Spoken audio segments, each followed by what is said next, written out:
Hey guys, tonight we slip into the red-dusted heart of Australia, where the horizon shimmers like a mirage and the air hums with secrets older than stone. Imagine the sun sinking low, painting the sky in molten gold as you perch on a weathered rock, your clothes still carrying the scent of eucalyptus and campfire smoke. You probably won't survive a day out here without these songs.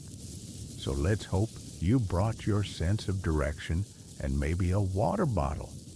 So before you get comfortable, take a moment to like the video and subscribe, but only if you genuinely enjoy what I do here. And hey, drop a comment below with your local location and time. I love seeing how far you stretch across this wide world. Now dim the lights, maybe turn on a fan for that soft background hum, and let's ease into tonight's journey together. As you drag your feet across the ochre plains, you hear nothing but the distant echo of ancestral voices, melodies older than written history, named dreaming songs. These aren't just pretty tunes, they're living maps sung into existence by the first peoples. In Dreamtime lore, every ridge, rock, and waterhole found its shape and sound, each note marking a hidden spring beneath the cracked earth. You can almost taste the dusty wind on your tongue as the songline rises like a gentle tide around you. You push a handful of coarse sand through your fingers and remember that waterhole just beyond the spinifex, its location etched into your mind by a lullaby of humming didgeridoos. Strange fact, some songlines span more than 3,000 miles, crossing state boundaries and weaving through deserts, rainforests, and rocky gorges few outsiders ever see. That's right, these melodic road maps could get you from Arnhem Land straight down to the Great Victoria Desert without so much as a compass. Back in 1770, Captain James Cook's crew stumbled ashore at Botany Bay, marveling at a landscape that looked like burnt sienna come alive. They scribbled sketches of strange plants, but missed the real magic, the haunting songs that pointed the way to water.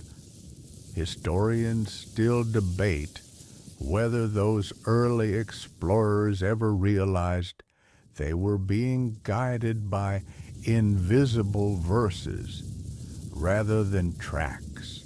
You lean back on the sun-warmed stone and close your eyes, letting the low drone of a distant didgeridoo wash over you. The air vibrates, carrying hints of eucalyptus oil and the smoky tang of last night's fire. As a breeze stirs, you catch the faint scent of gum blossoms, a reminder that even in the harshest terrain, life thrives where song flows. Your ears prick at the subtle shifts in tone. A rising inflection signals a deep soak under a sandstone overhang. A soft trill points toward a white clay pan fed by underground streams. Few people know that the tiniest change in melody can mark water just a handful of feet below the red dust, waiting for travelers brave enough to sing the right verse. You hear a chuckle in your own mind. This isn't some GPS voice telling you to turn left in 100 meters. It's raw humanity, handed down through millennia. And as you stand the ground cool beneath your sandals, you realize that survival here depends on memory and music as much as muscle. In the distance, a lone wedge-tailed eagle calls its cry, weaving into the chorus of the desert. You tilt your head, following its cry, and wonder if even birds learn these pathways by heart. After all, songlines aren't just human, they're the country itself, speaking back to you. Every step you take is part of the melody, every breeze a note, in the grand composition of the land. And though the world outside may rely on satellites and screens here, you're tied to something deeper, a living soundtrack that pulses beneath your skin and guides you home. Welcome to the beginning of our journey where waterhole maps are sung, not drawn, and where every note carries the promise of life. In the red center of Australia, you lean in closer as the firelight dances across the elder's lined face, the sweet tang of burning wood mingling with the earthy scent of ochre paint on their skin. You press your ear toward the crackle of the campfire, ready for the next verse, like someone waiting for their favorite podcast to drop an episode. It's nothing like Siri's polite monotone telling you the weather. These voices are warm, rough-edged, and threaded with laughter lines earned over 100 seasons. You swallow a laugh when the old woman nudges you and mutters, "Don't snore through the chorus," her words carrying both gentle scolding and the fond amusement of someone who's seen you nearly face plant into the red sand more than once. As the elder begins to sing, you feel vibrations roll up through your spine, the low hum matching the steady rhythm of your heartbeat. This isn't mere performance, it's a living classroom. Each note is a coordinate, each pause a boundary between waterholes. You trace invisible lines in the air with your finger as if you're drawing a map in a digital notepad, except here the lines are highways of melody etched in memory. Elders teach you to memorize by repeating the song at dawn over dried kangaroo stew and sweet bush tea, until the verses stick like gum on your tongue. It's survival training wrapped in art, and you find yourself humming refrains long after the lesson ends during midday chores while skinning a rabbit, even under warm blankets when sleep should have taken you already. You remember the 1967 referendum when over 90% of Australians voted to include Aboriginal people in the census and allow the federal government to create laws for them. It was a landmark moment equality, inked in ballots rather than song. But many say it overlooked the living knowledge that sustained life here for tens of thousands of years. Historians still debate whether that political shift spurred more earnest efforts to record songlines or inadvertently risked distorting their sacred essence. You chuckle softly at the irony. You'd think a government report could map waterholes, but it's the rhythm of clapsticks and voices that lead you straight to the next spring.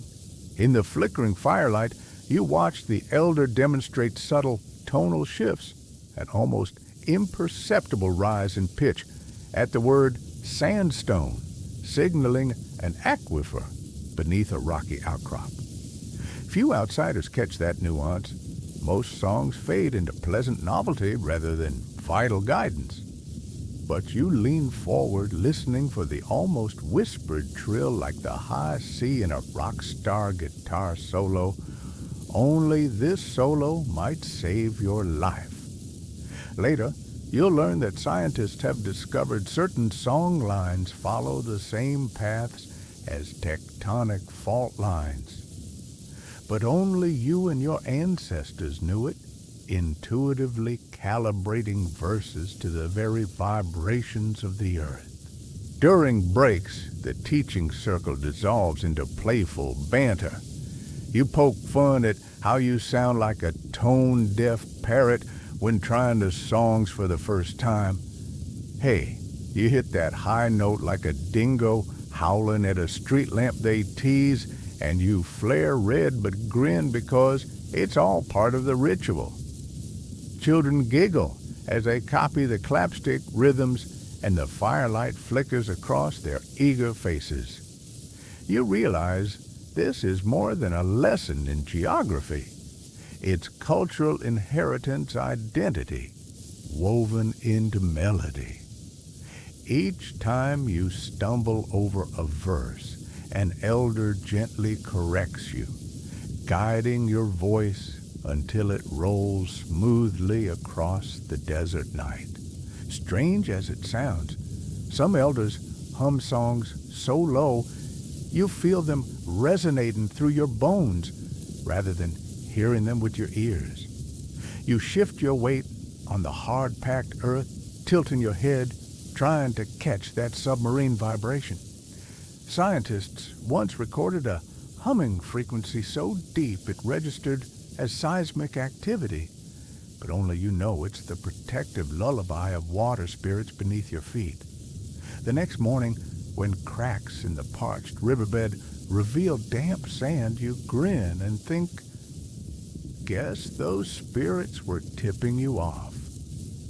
Survival here is a symphony of subtle cues, the snap of a twig, the rustle of a wallaby tail, the soft closure of a song verse.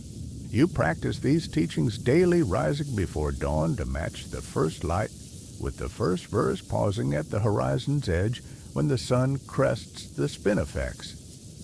You've learned that each season demands its variant melody. When the monsoon comes, the song lengthens. In the dry season, it condenses, stripping away ornamentation to conserve breath. It's like adjusting your playlist for battery life on a long flight. Only here, your battery is lung capacity, and the playlist is your life. You've even joked that if Spotify had a desert survival playlist, it couldn't compete with the real deal. On rare afternoons, you join the elders as they draw symbols in the sand, a series of curved lines, dots, and concentric circles, while humming the tune that overlays them. The symbols look like hieroglyphs to an untrained eye, but you feel each curve corresponds to a shift in the melody. It's like reading sheet music written in earth instead of paper. You run your fingers over the shallow grooves, sensing echoes of voices that bend around the ochre dust. Few people know these markings were once thought magical by early anthropologists who speculated they represented constellations or secret codes, not water maps. Born of song. As the shadows lengthen, you sit cross-legged, feeling the cool evening breeze brush against your cheeks. The elders remind you that these songs are more than survival tools. They're blessing, stories, and history compressed into musical language. When you hesitate over a line, one elder places a hand on your shoulder and nods encouragingly. You find the next verse carrying the weight of generations, each note a step along a path your ancestors walked centuries ago. That sense of continuity washes over you like a gentle tide, and for a moment, you forget the loneliness you once felt in this endless red landscape. A light joke escapes you. I'd pay good money for a song that finds my lost keys and laughter ripples through the circle.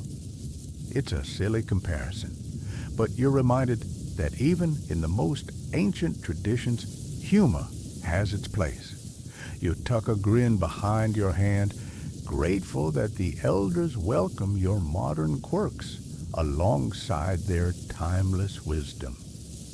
You feel both deeply out of place and perfectly at home. As the night deepens, the final chant rolls out in a slow crescendo, each voice weaving into a rich tapestry that feels alive under the star-studded sky. You close your eyes and let the harmonies envelop you, picturing every hidden waterhole like a secret you finally unlocked, If someone asked you to navigate the desert blindfolded, you'd laugh and say, "Sure, just hand me my clapsticks," because you've seen how these living maps work not as abstract concepts but as songlines pulsing beneath your skin. When the last ember flickers low, you exhale a long breath and open your eyes to the smiling faces of your teachers. You finally understand that these teachings are more than songs. They're a covenant between land and people, an echo of creation itself. Tomorrow, you'll rise again to practice to learn the next verse and to keep the Waterhole maps alive in your voice. Because here in the vast silence of the outback, your guide is not technology, but tradition carried in melodies older than memory. And so, with your heart full of song and your spirit tuned to country, you lie back on the cool earth, ready to let these lessons drift into sleep, knowing they'll wake you when the dawn chorus begins again. When the first pale light brushes the horizon, you push yourself up from the cool earth and shake out the stiffness in your limbs like stretching before a cross-country marathon. Except there's no finish line, and the sun is your relentless coach. The desert yawns around you in muted reds and ochres, each dune a silent sentinel waiting for your next verse.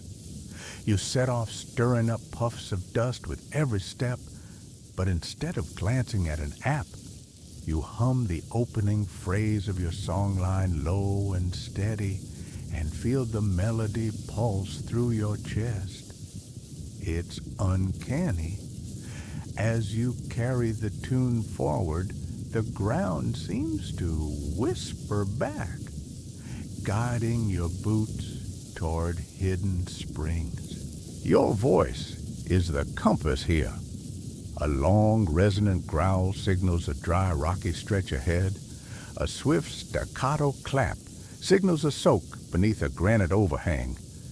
Strange fact, few people know that the song's rhythm actually speeds up by a fraction as you near water, kinda like an ancient tamper-proof Fitbit, telling you you're killing your daily step goal.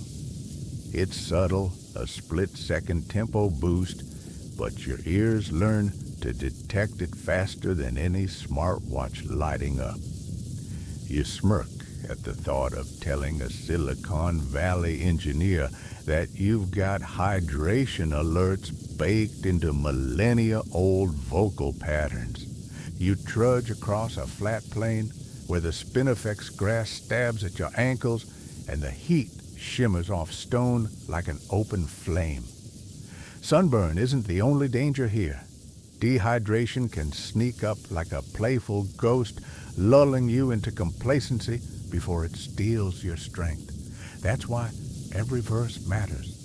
With each line, you trace an invisible dotted path across the sand first verse east for a quarter-mile second verse, northeast for another half, then a quick trill north where a hidden soak hides beneath an outcrop. You lean on an emu-shaped rhyolite boulder, your version of landmark bingo, and break into the next melodic stanza. Back in 1860, the ill-fated Burke and Wills expedition set out to cross Australia from Melbourne to the Gulf of Carpentaria. They had camels' journals and bravado, yet they starved for water, just miles from a known spring. Historians still debate whether they would have survived if they tapped into the Snowy River songline instead of relying on lead-lined tins and brittle diary entries. You hum that thought as you march, imagining those poor fellows swiveling in horror at your clapstick rhythms. If only they'd had an elder to teach them a verse or two, they might be the ones celebrating at a pub today instead of fueling cautionary tales. Your throat is parched, so you pause under a lone ghost gum. Its bleached white trunk gleams against the red dirt, a natural beacon. You take a sip of water, pure cold, slick, and sweet, like a mystery you just unraveled. The elder's voice from last night echoes in your mind. Never trust what you see, trust what you sing. You tap out a soft pulse with your fingertips against the tree's smooth bark, matching it to the next line. The bark vibrates against your hand, and you grin, thinking tribal percussion has never been so literal. As you press onward, the air ripples with heat, so intense it warps the landscape into an impressionist painting. Your throat cracks every time you sing a note, but you force it through because missing a beat here is like skipping a turn on a GPS. You joke to yourself that if Google Maps worked like this, it would have fewer recalculating moments and way more didgeridoos. The rhythm guides you past yawning fissures and ancient riverbeds long since vanished. At one point, a stray wind kicks up fine dust, turning the sky into a sepia swirl that feels oddly cinematic, like you're in a Mad Max audition, minus the chrome armor. Halfway through, you stumble on a flat slab of sandstone.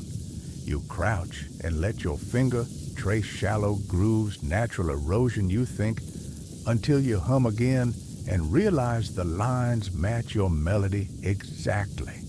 It's like the land itself wrote sheet music into the rock.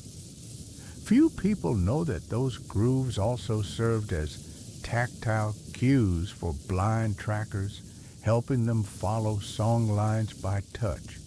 Under moonless skies, you tap the pattern, feeling a thrill that your voice and earth are in perfect sync. By midday, the sun is a relentless overseer, urging you to find shade. You duck beneath a rocky overhang and let the echo carry your hum in overlapping pulses, extra verses reserved for emergencies when multiple waterholes converge. You lean your head back against the cool stone and close your eyes, picturing the next leg of your journey, a narrow valley where a hidden spring bubbles up among reeds so tall they brush the sky.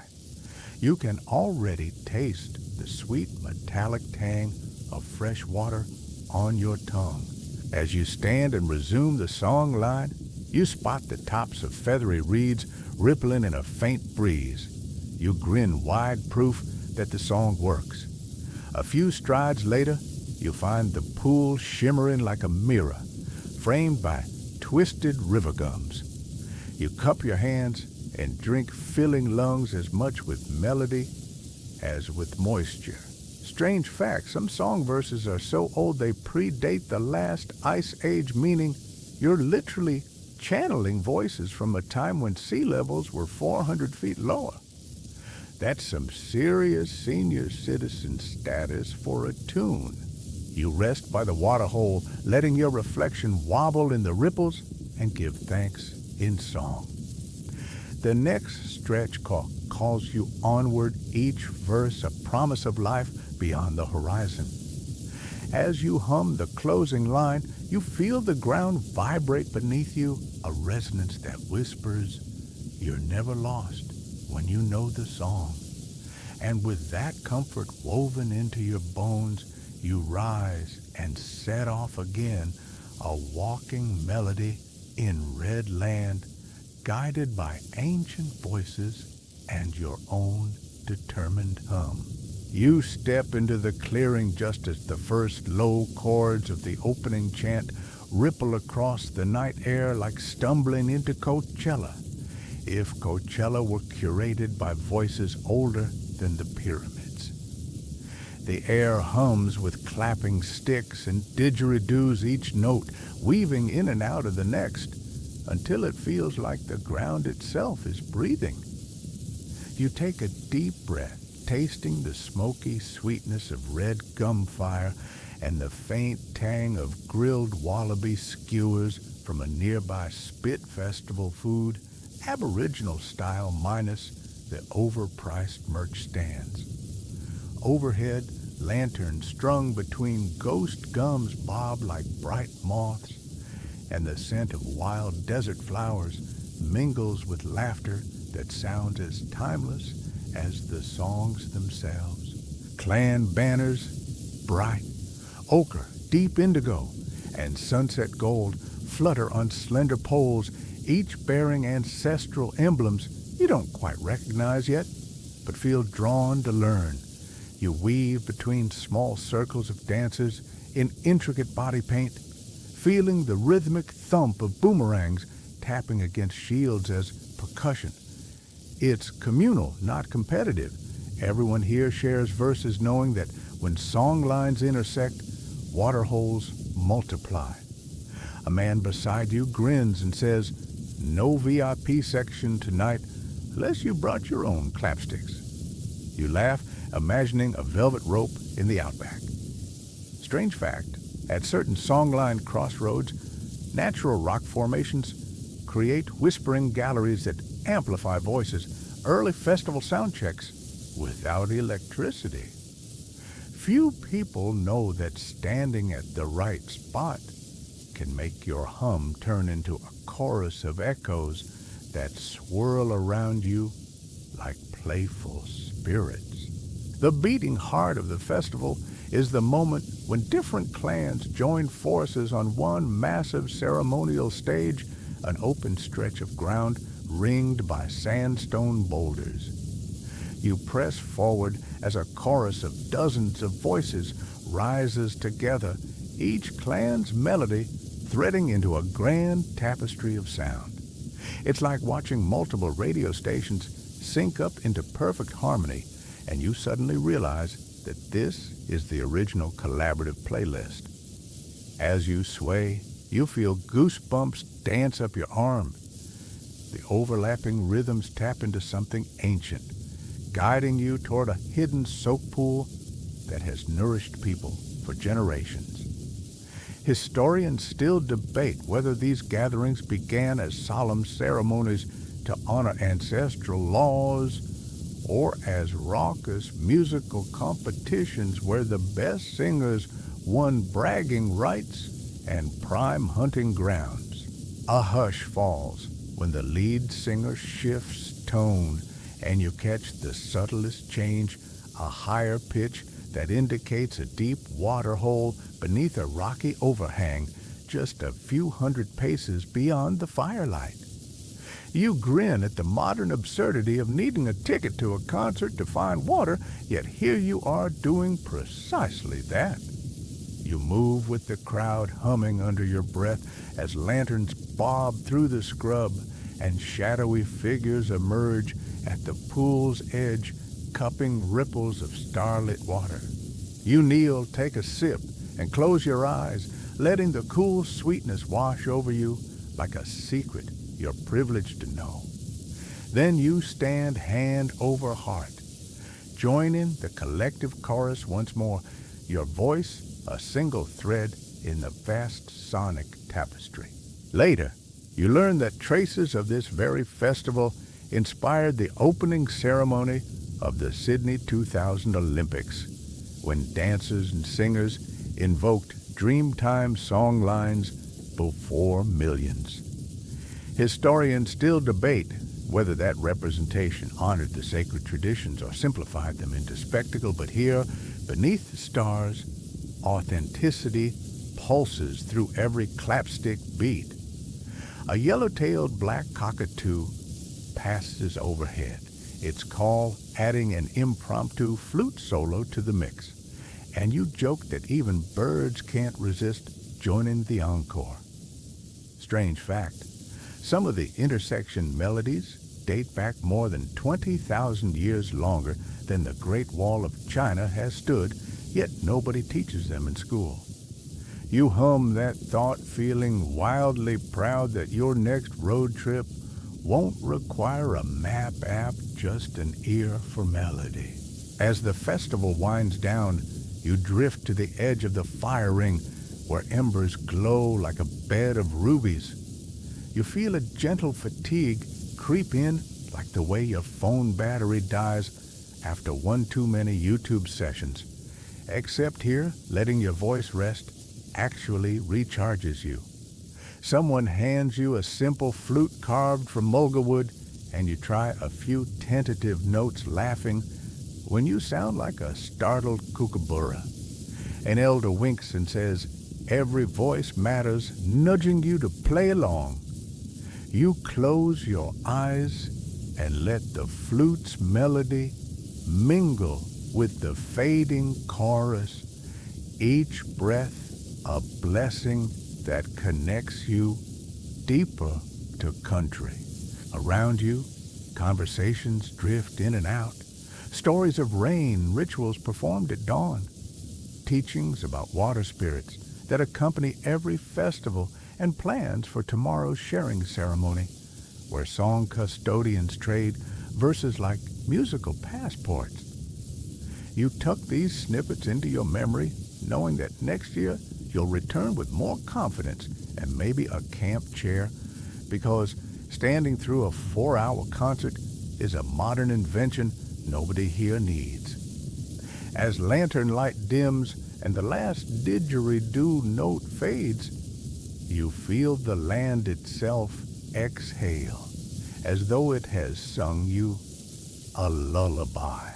With the festival's echoes still humming in your bones, you gaze upward at a sky strewn with constellations older than any stadium lights. Above, whispers of tomorrow's ceremonies stir, hinting at voices you haven't met yet.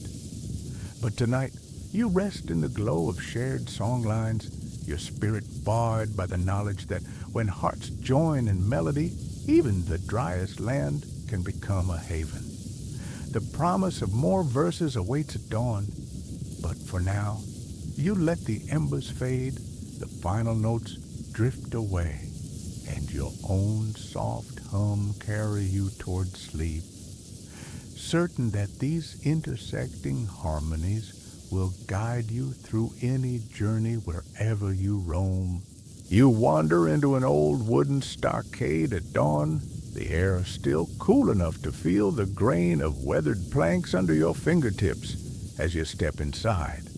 The scent of damp earth and fresh timber floods your senses, mingling with the faint metallic tang of horse's tack left hanging on battered hooks. In this frontier outpost, you're greeted by explorers in canvas jackets, their faces streaked with dust and anticipation.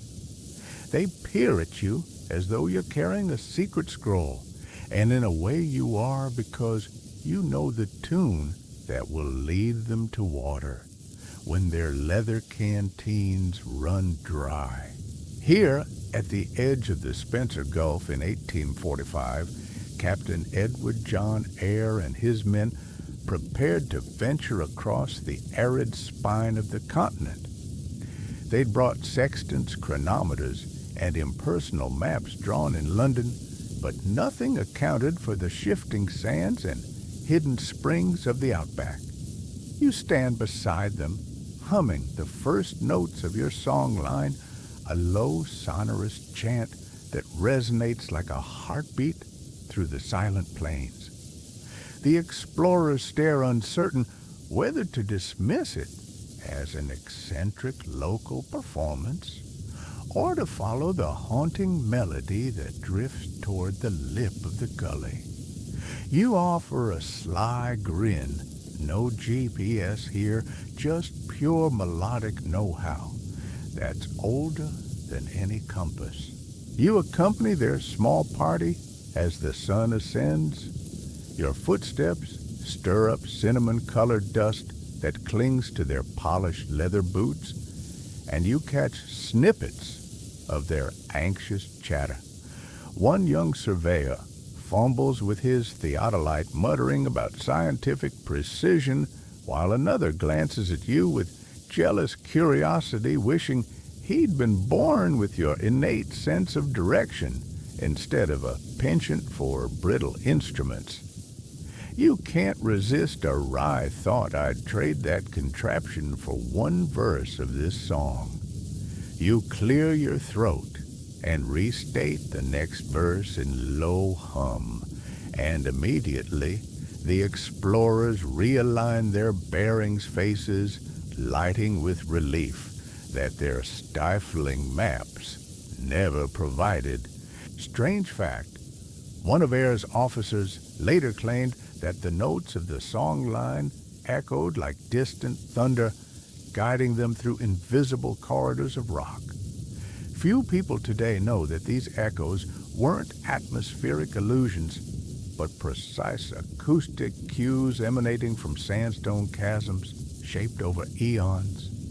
You slip through a narrow rock fissure ahead of the party, the walls cool and smooth under your palms, and pause to point out a hidden spring pooling at your boots. The men rush forward, their relief, palpable slurping muddy water as though it were nectar from Olympus.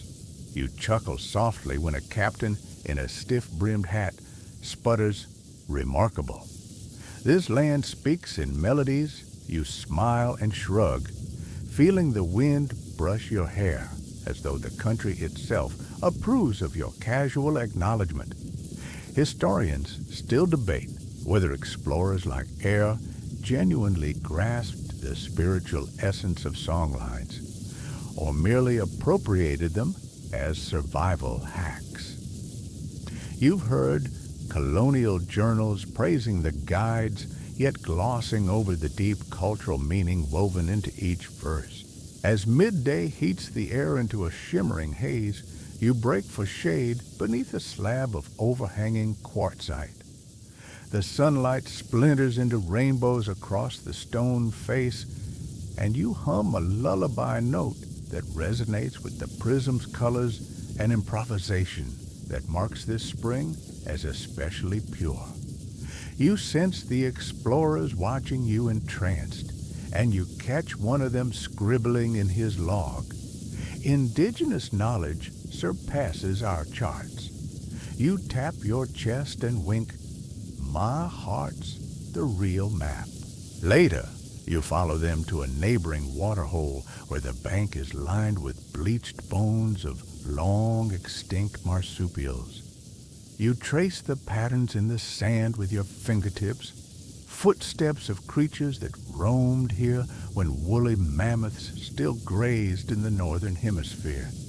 Strange fact, some verses of the song lines predate those ancient beasts, preserving memories of a world when ice sheets blanketed continents.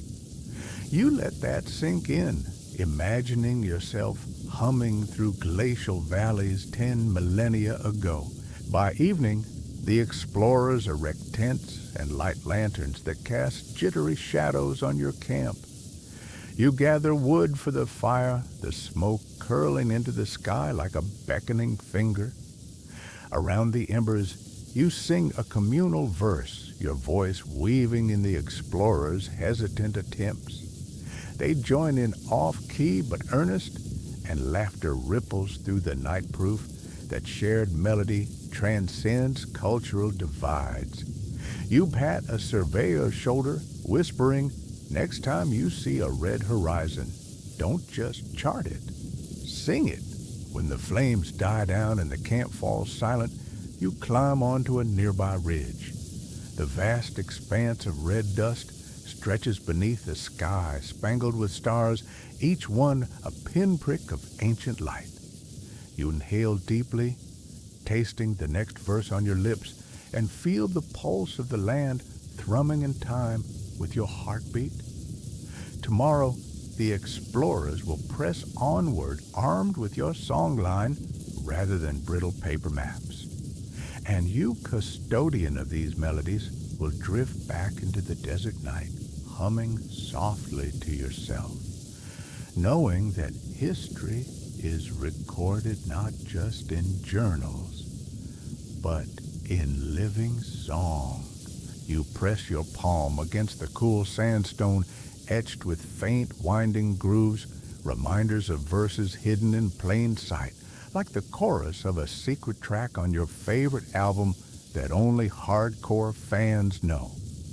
In the soft glow of dawn, you draw in a slow breath, tasting the tang of salt bush on the air, and lean closer as the elder's voice unfurls the cryptic lyrics you've only whispered among yourselves. These aren't the broad, booming refrains used to call entire clans together.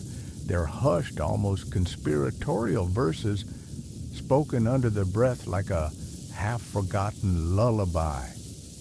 As you echo the delicate tonal shifts, each pause a deliberate marker, you feel like a spy cracking a code rather than a traveler following a map. In the previous part, you felt the power of open song lines guiding caravans and festivals. But these secret lyrics belong only to those deemed worthy. They slip through your lips like silk ribbons rising and falling in subtle waves. A staccato click here signals a hidden soak. A gentle rising inflection there marks an underground spring deep beneath the red earth. Strange fact, acoustic geologists once recorded that these tonal changes resonate at frequencies matching the Earth's natural hum, something called the Schumann resonance. And that resonance actually nudges water upward toward the cave ceilings. You can't help but snort at the thought of telling a hydrogeologist. Yeah, our playlist literally makes the groundwater dance. As you linger by the carved sandstone, you recall the Gallipoli campaign of World War I, when Anzac troops drummed on tin hats and hummed marching songs to steady their nerves on the razor's edge of despair. Historians still debate whether those improvised tunes helped troops find courage or merely passed the time as shells rumbled overhead. Yet here, 2 world wars later, you're tracing melodies that predate those trenches by tens of thousands of years. Songs that never knew conflict, but endured by guiding people to life-sustaining water through drought and famine alike. The contrast makes you grin. Your secret verses are the original morale boosters stealthily embedded with survival data. Rather than patriotic slogans, you hum the first private stanza and step back, letting the air carry the notes across an empty wash. The melody hits a high, quavering pitch that rings like a tuning fork and then lands in a soft, almost inaudible bass that only your chest can feel. The elders taught you this body sensor technique. If a visitor tries the verse and only hears emptiness, you know they lack the right cultural key. Few outsiders catch the difference, chalking it up to tonal quirks rather than life or death nuances. You joke that this is like hiding Easter eggs in a movie, only instead of director cameos, you're slipping in secret signposts to water. Beneath the open sky, you crouch and trace a series of tiny dots and dashes sketched into the sand beside the sandstone wall. They look like random scratches, but your trained eye reads them as musical notation, a shorthand for chord changes that mark shifting aquifers. You've seen early anthropologists stumble over these symbols, writing them off as doodles or children's games.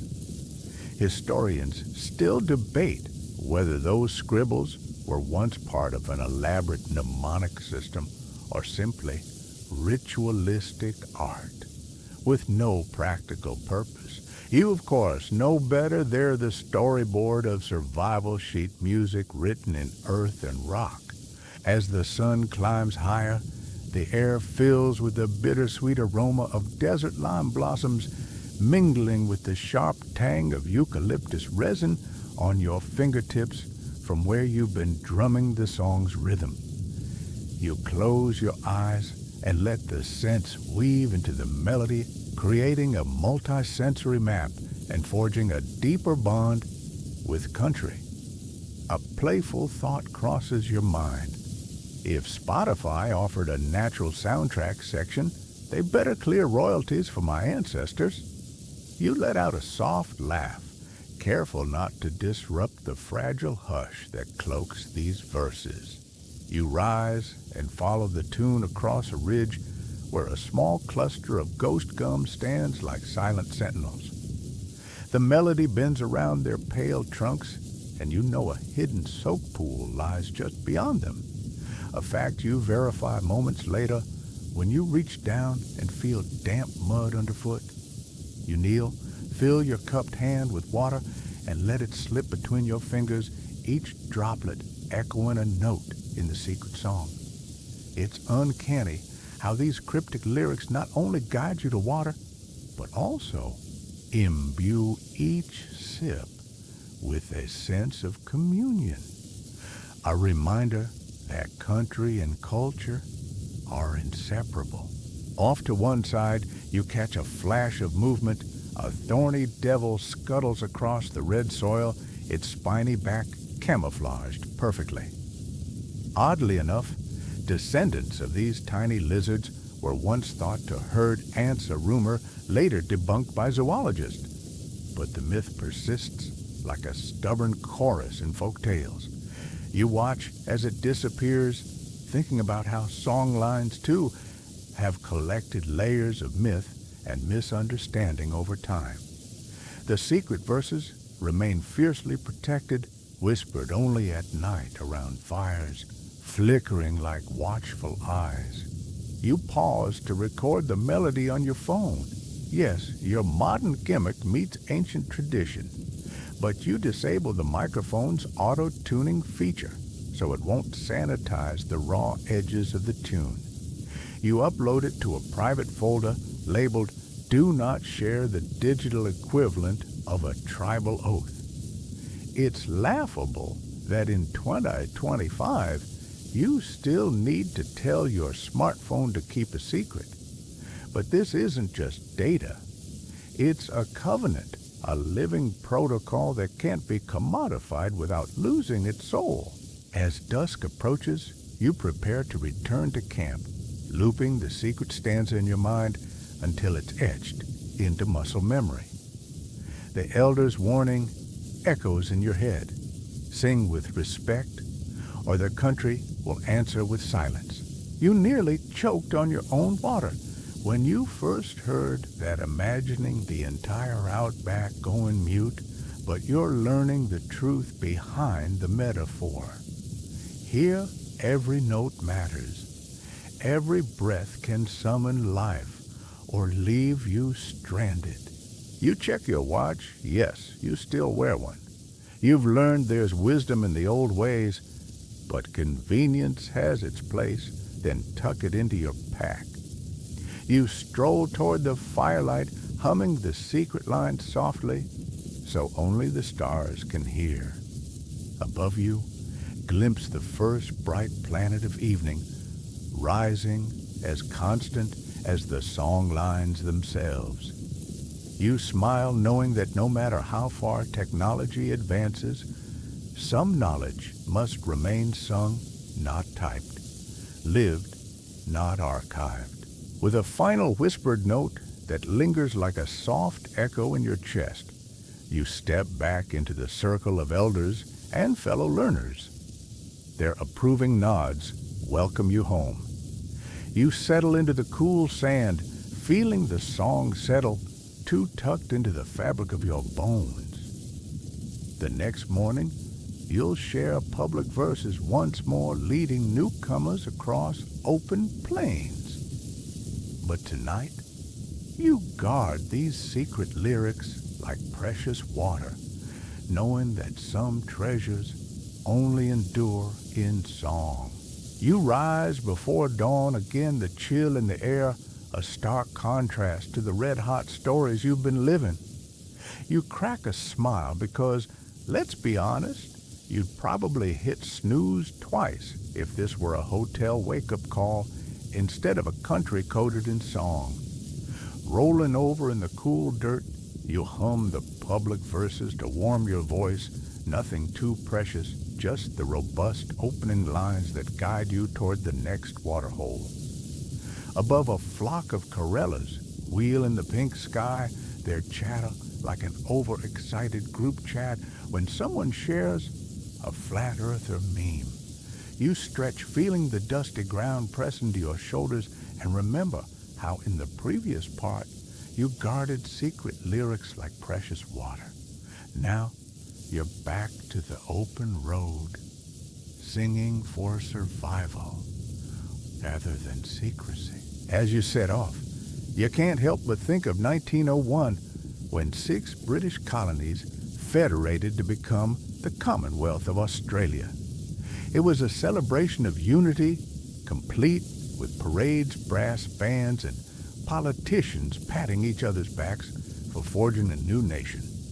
Yet while they fiddled with flags and constitutions, Aboriginal songlines had linked this land for tens of thousands of years, singing water maps into being long before any governor-general arrived. Historians still debate whether the spirit of federation ever truly included First Peoples or if it was chalked up to a footnote in dusty archives.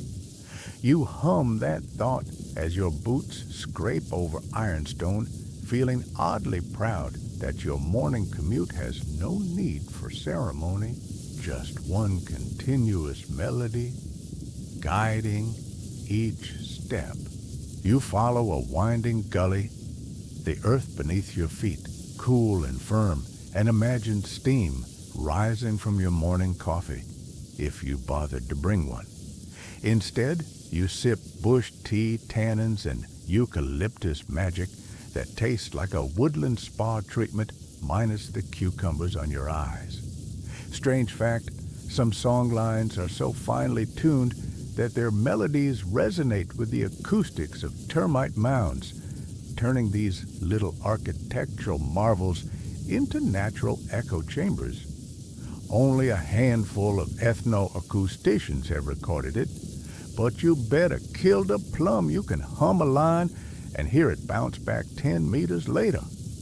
You pause to try it, cupping your hands around your mouth, and sure enough, a smooth echo returns as if the country itself is replying, "Heard you, mate." By midday, the sun has amped its volume to full blast, and you spot a curve in the landscape marking a hidden spring. You lower your head and belt out the chorus line, feeling the tempo nudge ever so slightly faster, a hydration alert baked into your bone marrow. It's like your own internal smartwatch, only with better battery life. You crouch at the water's edge, scooping liquid glass into your palms, and think about the early aviators of 1930 when Charles Kingsford Smith flew the Southern Cross across the Pacific. They relied on primitive instruments and sheer bravado, yet you trust your voice more than any altimeter. You can almost hear them muttering in the cockpit. I wish we had a songline for cloud cover, and you grin, wiping water from your chin. Refreshed, you climb a rocky rise where sparse shrubs grip the stone like stubborn truths. As you crest the hill, a breeze carries the faint hum of another song, circled miles away, perhaps a clan gathering or a young initiator practicing beneath the ghost gum. You shade your eyes and trace the faint ebbs and flows of melody on the wind, much like spotting radio waves on a dial. That subtle broadcast reminds you that you're part of a vast network, an orchestra of voices tuning in across time and terrain. Historians still debate whether these gatherings served merely social functions or operated as crucial survival conferences where water rights were negotiated in song. You tap your foot to a passing thrush's twitter, thinking that modern boardrooms could learn a thing or two about consensus building from this. Descending into a dry creek bed, you notice shallow carvings, spirals, dots, and tiny footprints etched into the pale stone floor. You crouch low, brushing dust aside to reveal the groove of an old songline notation. Few people know that at certain monsoon junctions, these markings glow faintly under moonlight, helping nighttime travelers follow the path when day maps blur into a single ochre smear. You trace the curves with your fingertip, feeling a thrill as though you've unlocked a secret bonus level in the game of survival. You mumble to yourself, beat that GPS satellites, and let out a soft chuckle that sounds like crickets joining the desert symphony.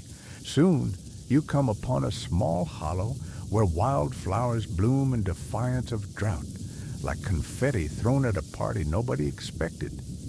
You kneel among crimson grevillea and golden wattle, inhaling their honeyed perfume, and realize you've entered a songline's crescendo where multiple verses converge on a single water source. It's the harmonious intersection you read about, and they outline the place where songlines overlap, like multicolored threads on a loom.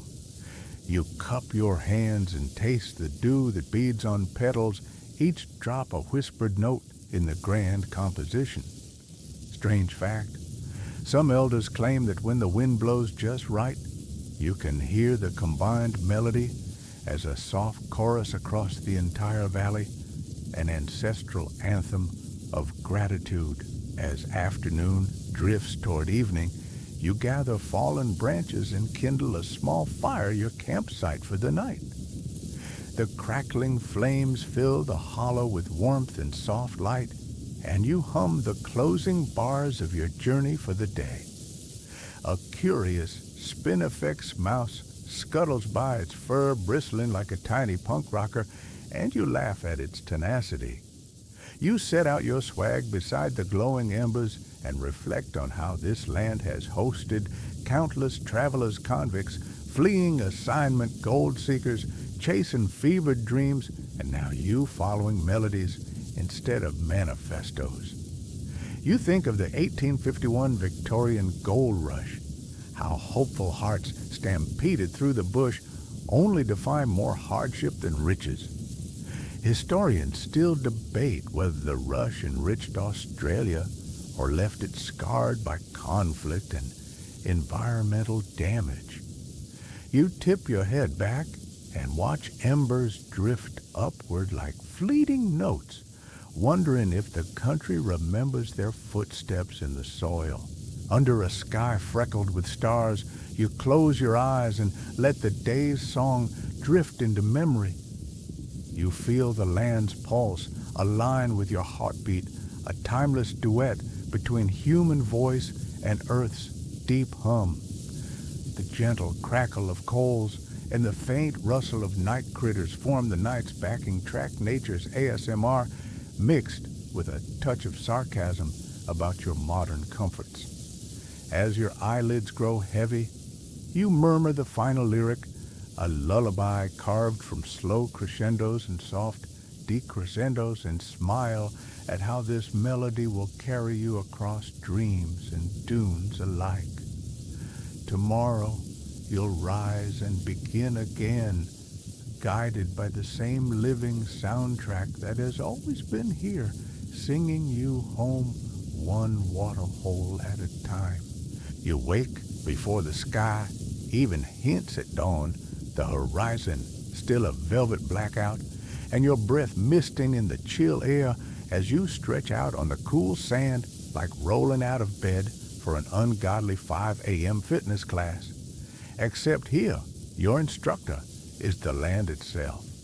You rub the sleep from your eyes and hum the opening riff of your hunting chant, that low, steady drone you practiced by the fire last night. It's your personal wake-up call, stronger than any snooze alarm and way more culturally respectful. As you rise, the faint outlines of rocky ridges emerge, and you know that every note you sing will steer you and the hunting party toward fresh game and hidden water before the sun can turn the land into an oven.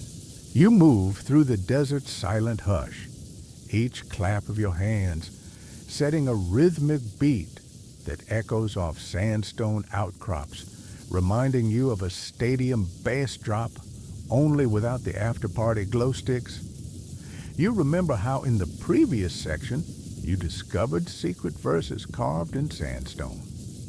Now these public chants serve a dual purpose to guide you to water and to flush out kangaroo herds snug against the scrub. Strange fact, some trackers claim that a sharp tonal shift at 440 hertz startles kangaroos into bolting toward water, effectively herding them without a single net or lasso. You can't help but chuckle at the notion of singing your dinner straight to you, though you'll admit it beats lugging a heavy rifle across 100 miles of spinifex. You pause atop a low rise and let your voice swell the chant wrapping around you like a warm blanket.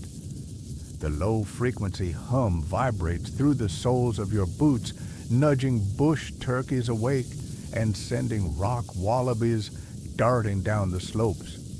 You follow their tracks, each hop and skid, marking a breadcrumb trail back toward a soap pool. It's like crowdsourcing your GPS, except your crowds are quadrupeds with a taste for hydration.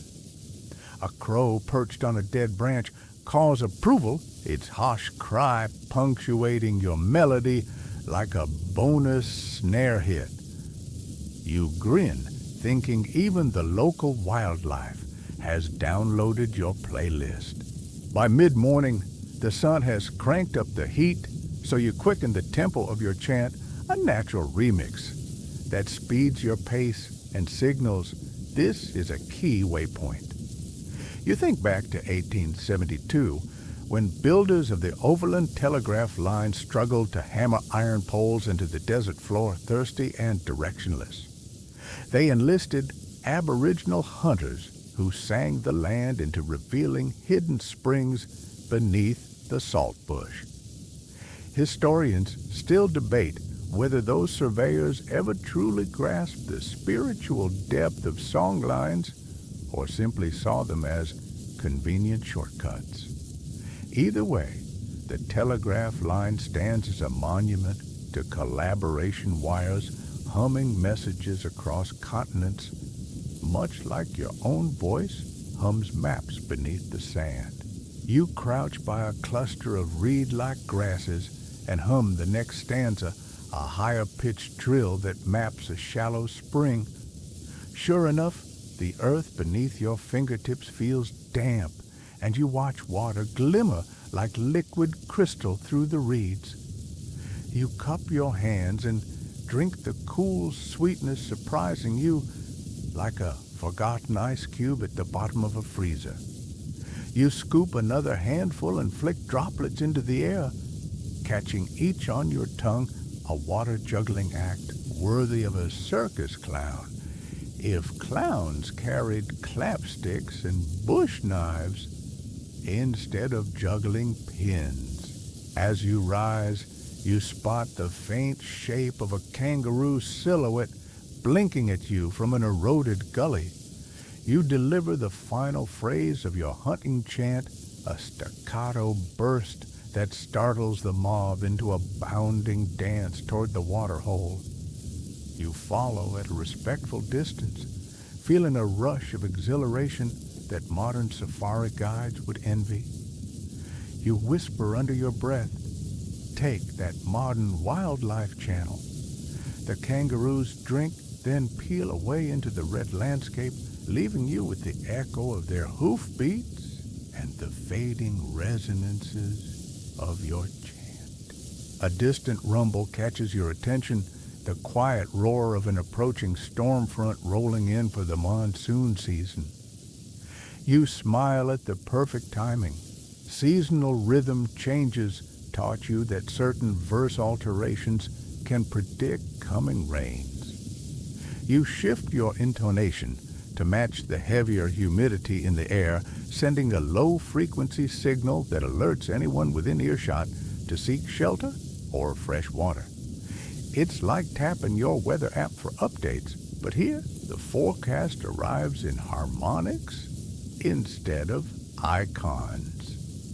You take one last sip from your canteen, etched with ancestral designs, not corporate logos, and tuck it away as thunder grumbles on the horizon. With your quarry sought and hydration secured, you break into a triumphant coda, your hunting chant transforming into a celebratory fanfare. The notes rise like fireworks etched against the darkening sky, a musical victory lap for both sustenance and survival. You feel the land pulse beneath you, a living circuit, feeding back your energy in gentle tremors. Even your modern gear, dusty boots, canvas pack, and phone for private recordings feel secondary to the power of melody, etched into muscle memory. As the first raindrops begin to scatter across the red earth, you lower your voice to a warm whisper, blending gratitude into your final notes. Thanks for the hunt, you murmur to the country, and you swear the ground seems to sigh in response. A lone owl hoots from a ghost gum above as if granting approval to your ritual. You lean back on your pack, thunder rolling softly in the distance, and allow yourself a moment of quiet reverence. Then, with the taste of rain on your lips and a soft chuckle at your own modern quirks, like double-checking your watch for the time you stand and gather your tools.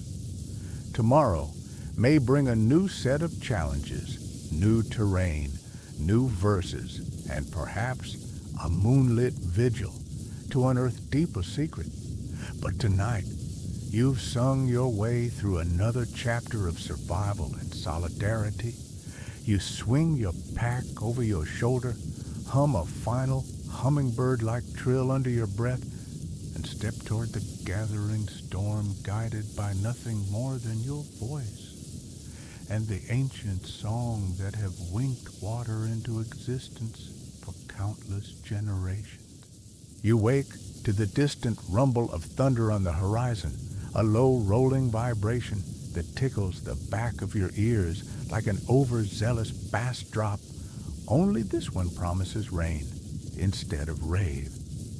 The air feels thicker, almost sweet, as if the land itself has soaked up every drop of moisture from last night's brief shower. You slide out of your swag and stand barefoot in the damp sand, humming the opening notes of your season shift verse, a slow, deliberate melody that lengthens each syllable to match the rising humidity. Remember how the secret lyrics curled around sandstone grooves. Now these public verses stretch and swell, adapting to monsoon rhythms, guiding you toward fresh springs born of seasonal floods. You step into the ribbon of a creek bed, still slick from the night's drizzle. Each note you sing resonates differently against wet stone, the echo lingering longer, like a violin sustaining a single note well past its usual decay. Strange fact, few people know that during the wet season, some songlines add precisely 6 extra beats to signal newly formed waterholes hidden under collapsed banks. You chuckle, picturing a musical cheat code press rain mode, and the land sings back with bonus tracks. As you follow the elongated melody, you feel the ground pulse beneath you, alive with aquifers recharging beneath the red earth. By mid-morning, the first sheets of rain have glazed the spinifex, turning the sharp blades into shimmering emerald carpets. You hum a trill that imitates the gruff croak of reed frogs, a clever nod your ancestors wove into the verses to mark ephemeral pools where frogs spawn and water remains even after the flood subsides. You bend down, running your fingers through a shallow puddle, tasting the sweetness of pooled rain that's younger than most stories you know. It's a far cry from the dusty soak you found days ago, yet just as vital, and this seasonal variant of the songline ensures you never miss a drop. As the clouds darken further, you think back to December 24th, 1974, when Cyclone Tracy obliterated Darwin, winds howling like a million clapsticks gone haywire. Indigenous communities around the top end reportedly anticipated the storm's arrival through subtle shifts in their wet season chant tones, bending toward lower registers that mimicked the gathering surge of wind and wave. Historians still debate whether these melodic changes were deliberate weather forecasting verses or simply retrospective adaptations woven after the fact. You smile at the irony. Centuries-old survival songs might have outperformed modern meteorology in predicting a Category 4 disaster. Thunder rolls louder now, and you duck beneath the dangling roots of a paperbark tree, its bark peeling like sunburned skin. You press your lips to the next verse, heavier and more urgent, each note as plump and round as raindrops hanging from gum leaves. The melody shifts northward, guiding you toward a hidden soak just beyond a collapsed termite mound that looks like an ancient fortress gate. But before you move, you pause to record the sound of raindrops falling on your clapsticks, a natural percussion layer that'll become part of your private archive. You imagine future listeners tuning in and saying, wow, they had surround sound before Dolby Atmos. You follow the swollen creek, humming as the water laps at your ankles, and notice how the verse's tempo accelerates ever so slightly when you near the water's source. It's like an acoustic heartbeat monitor. Faster beat equals close proximity to hydration. You think of those early aviators charting the skies with rudimentary barometers and needle-thin altimeters. They'd have given anything for a songline that accelerated at 37 beats per minute to signal a safe landing zone. You grin, picturing a biplane pilot squinting through rain-smudged goggles, rudely awakened by a warbling tune rather than a flashing low fuel warning light. You scramble up a slippery bank mud, squelching beneath your boots, and crest a small ridge. Beyond you, spy a pool shimmering with trapped rain, its surface broken by the soft plop of falling drops. You crouch, letting the wet earth squish between your fingers, and hum the final extended coda of the wet season chant. The water responds with a gentle ripple as if acknowledging your call. You cup your hands, bring the water to your lips, and let the cold liquid flood your mouth, a baptism by country. Few sensations match this, the convergence of melody, moisture, and moment into a single sublime sip. As the sky opens and rain pours in earnest, you find shelter beneath a rocky overhang.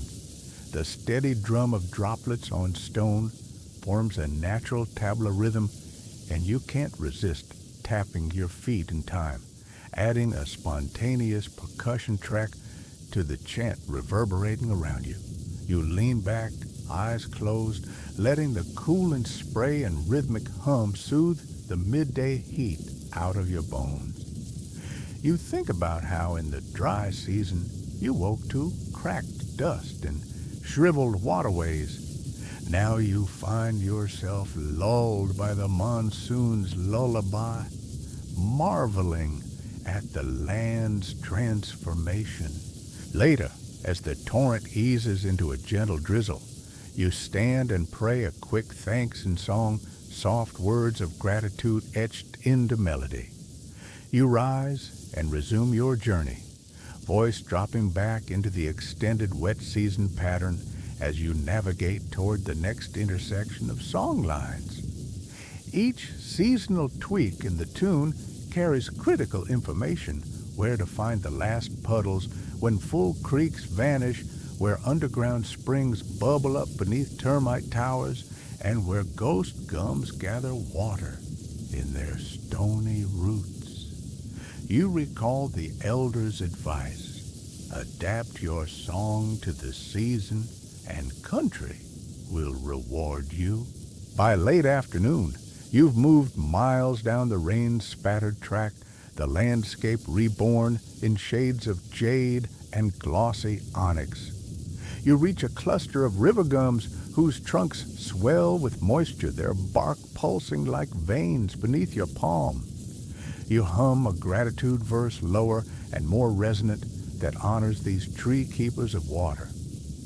Strange fact, some elders say those very tree pulses can be felt through a handshake, like a hidden physiological map.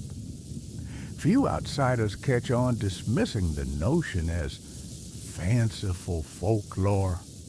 But you've shaken palms with enough river gum custodians to know the bark really does sing beneath your fingers.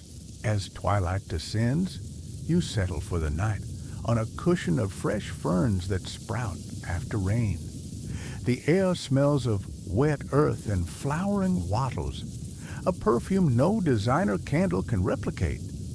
You sing a final gentle refrain that blends your wet season chant with the lullaby melody you'll use to coax yourself to sleep.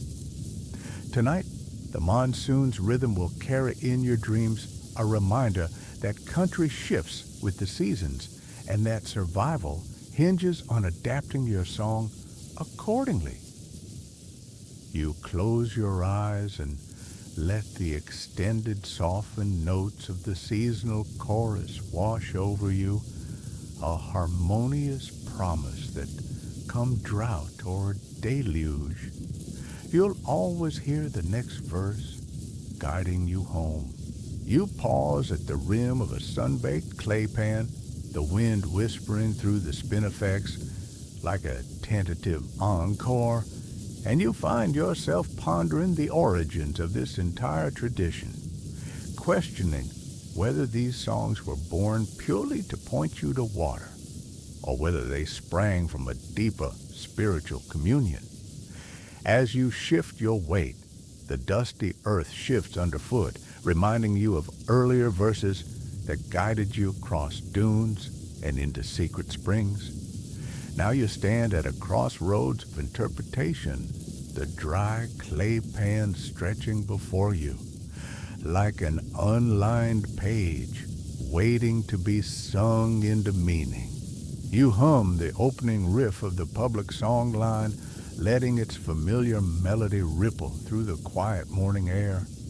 Beneath each note, you feel the ghost of ancient singers' voices that may have first risen in ritual celebrating creation and ancestral law before evolving into practical navigational guides.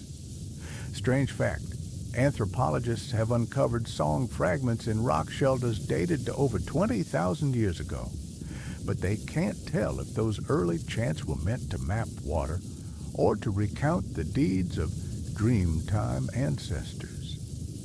You smile at the irony that your own practice blends both functions seamlessly, as if survival and spirituality have always been woven together in a single melodic thread. You walk along the cracked earth, humming the next verse, and allow your thoughts to drift back to 1938, when the Australian anthropologist A.P. Elkin published studies arguing that songlines were fundamentally sacred roads of the gods rather than mere tracks to resources. Elkin's work stirred heated debate in universities, led to conferences, and even inspired a stage play in Melbourne about a song network connecting invisible realms. Yet, other scholars countered that such interpretations romanticized Aboriginal life, imposing Western spiritual frameworks onto practices that were at heart pragmatic survival tools. Historians still debate whether Elkin's spiritual lens enriched understanding or obscured the quotidian genius of mapping through melody. The spinifex bristles against your shins as you weave through the scrub, following the tonal cues that signal a soak beneath a sandstone overhang. You crouch and dip your hands into the cool water, letting droplets fall back into the pool like musical notes plinking on a xylophone. You recall how in the previous part you traced secret lyrics carved as grooves in stone, demonstrating that practicality and sacredness need not oppose each other. Here, each sip feels like a unity of both worlds, your thirst quenched, your spirit renewed. As you rise, you mutter to yourself, what if the first singers never distinguished between map and myth? You let that thought ride the next trill, aligning your voice to the rising pitch that marks an underground spring nearby. You find yourself humming a mental counterpoint one line, celebrating ancestral beings who shaped rivers and ranges, another line pinpointing the exact bend to find water. In that harmony, you sense the original intent, an inseparable fusion of the sacred journey and geographical awareness. Pressing on you, reach a narrow gorge where shadows pool like ink, and you hum an inviting verse that beckons you deeper. The echoes bounce back, each repetition layering memory onto memory. You remember joking earlier that the land exhales when you sing. Here, it literally responds the echoes, forging a dialogue between singer and country. It's a living debate sung week after week, season after season. You stop beneath a ghost gum whose twisted branches form a natural shelter. The bark peels in ribbons, and you trace a rhythmic pattern along its trunk, a spiral carved by ancestors, now weathered, almost smooth. You pat the trunk reverently and offer a soft verse of gratitude, acknowledging both water and spiritual guidance. Strange fact, some elders describe ghost gums as song caches, memory banks, where verses are stored in living wood, accessible only to those with the right lineage. Rising again, you follow the melodic pulse that leads down a hidden track. You think of the modern era, how in 2007 indigenous songline custodians teamed with digital archivists to record over 100 songlines for posterity. That project sparked its own debate with preserving these living traditions in cold data, sanctifying them or stripping them of their spiritual essence. Historians still debate whether digitization can truly capture the breadth and nuance of voice passed from elder to child around campfires under a billion stars. By late afternoon, you reach a cluster of waterholes where several song lines converge. You crouch at the water's edge, listening to the wind rustle the reeds, creating a natural harmony with your own voice.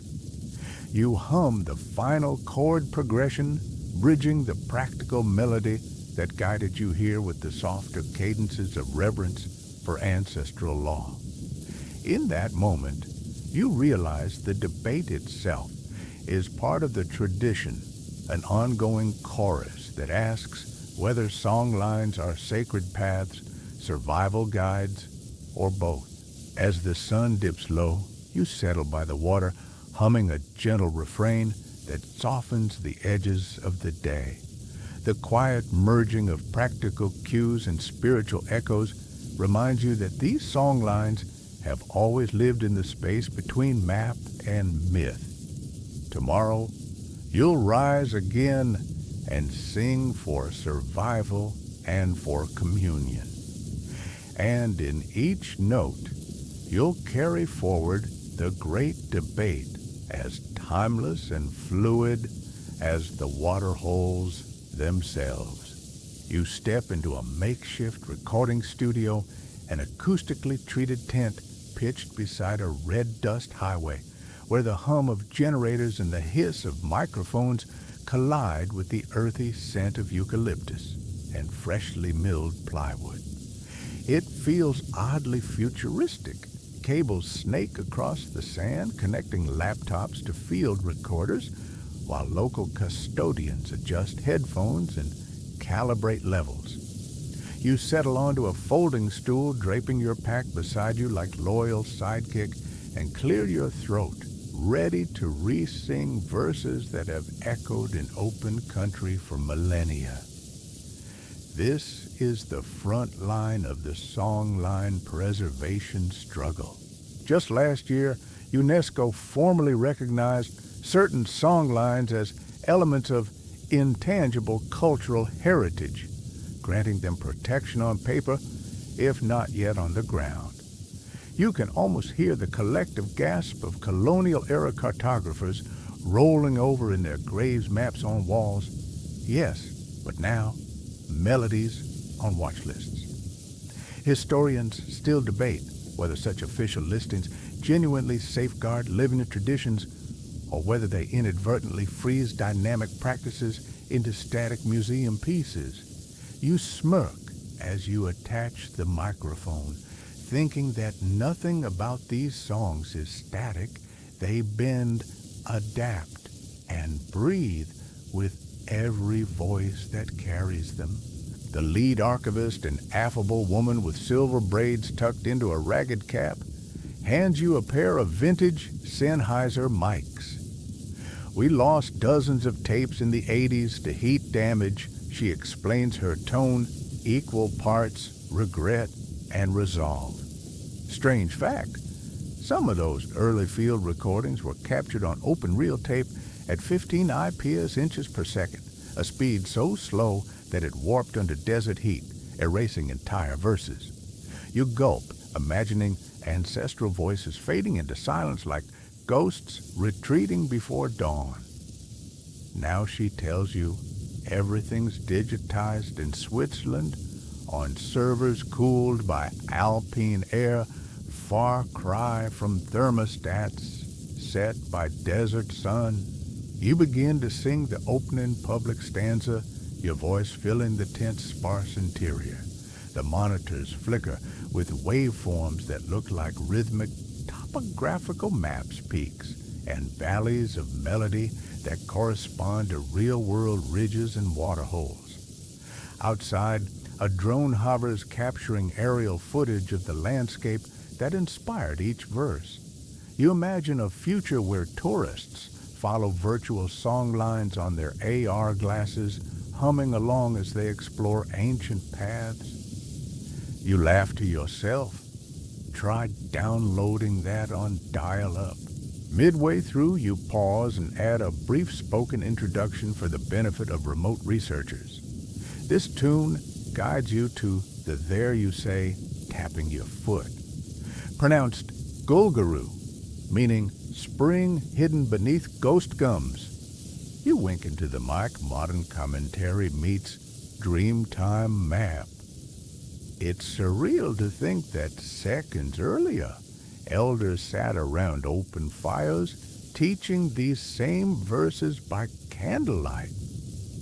Now those fires are replaced by LEDs and battery packs. After you finish the archivist's cues, the next speaker, a young woman whose lineage traces back to song custodians in Arnhem Land. She offers a respectful nod before humming the secret lyrics you practiced under starlight. Her voice is clear, precise, each tonal shift captured in pristine digital clarity. You close your eyes and feel the resonance, the same tremor you felt when standing barefoot on sandstone. The technicians glance at spectrograms, marveling at harmonic overtones invisible to the naked ear. Strange fact, researchers recently discovered that the overtones align with subterranean acoustic channels, meaning the recordings inadvertently map underground caverns too deep to explore with drills. As evening falls, you all step outside the tent into the cool breeze. A small gathering of community members, elders, teenagers, visitors, crowds around. You perform a stripped-back version of the public versus clapsticks in hand, echoing the call and response style you first learned. Flashbulbs pop as documentarians snag photos while local children chatter excitedly, asking if they'll see this on YouTube. You almost choke on laughter. Nothing about this feels authentic kitsch. This is culture in motion, alive and adapting. When the last note fades, an elder raises a hand and speaks in low tones. You don't understand every word, but you catch the gist, a blessing, a reminder that digital archives are tools, not replacements for living song. Historians still debate whether such collaborative projects respect cultural protocols or whether they risk exploiting sacred knowledge for academic curiosity.